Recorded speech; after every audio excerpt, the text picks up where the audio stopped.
বতৰৰ ফল জলফাই। জলফাই টেঙা আচাৰ আমাৰ মায়ে কেনেকৈ বনায় তাৰে ভিডিঅ' এটি আপোনালোকলৈ আগবঢ়াইছোঁ। যিহেতু আমাৰ মাৰ আচাৰ বনোৱা পদ্ধতি অলপ বেলেগ ধৰণৰ। এই জলফাইখিনি দিছিলে আমাৰ মামাহঁতৰ ঘৰৰ পৰা। আৰু এই জলফাইখিনি ভালকৈ ধুই নিমখত এটা ৰাতি তিয়াই ৰাখিছিলে। পিছদিনা নিমখৰ পৰা উঠাই পানীটো যোৱাৰ পিছত এনেকৈ কাটিছে দীঘল দীঘলকৈ। পেপাৰখন দিছে, তেতিয়াহে পানীটো সোনকালে পেপাৰখনে টানি ল'ব।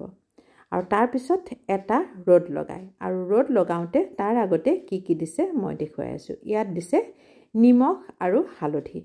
নিমখ আৰু হালধি দি মায়ে এটা ৰ'দ লগাইছে। আৰু তাৰপিছত মছলা ৰেডি কৰি লৈছে। ইয়াত কিন্তু 6বিধ মছলা আছে। এই 6বিধ মছলাৰ ভিতৰত আছে ধনিয়াৰ গুটি, পাণ মছলা, ক'লা জিৰা, আজৱাইন, মিঠি আৰু তেজপাত।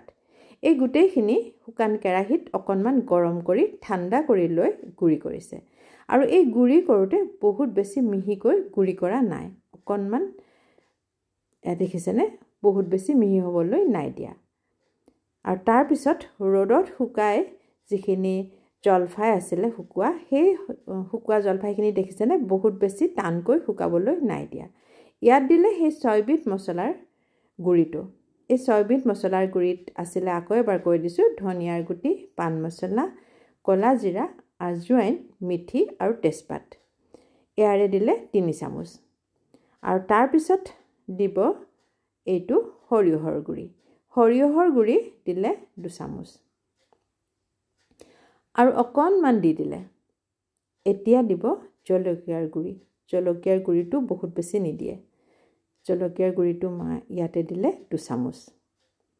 ইয়াৰ পিছত এইখিনি ভালকৈ মিলাব। ভালকৈ মিক্স হোৱাৰ পিছত ইয়াত সৰিয়হৰ তেল দিব।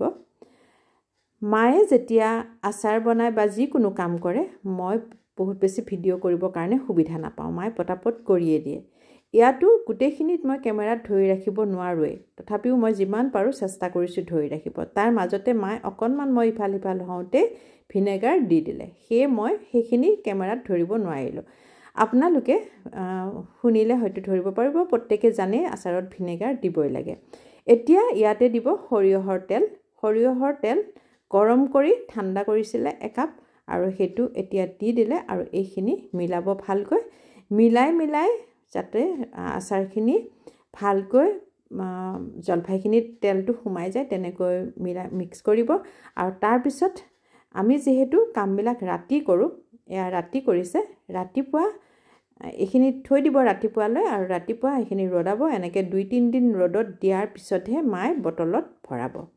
আৰু সেয়ে আমাৰ মাৰ জলফাই টেঙা আচাৰ কেনেকৈ বনায় আজি আপোনালোকক দেখুৱালোঁ। আজিলৈ ইমানেই। ধন্যবাদ।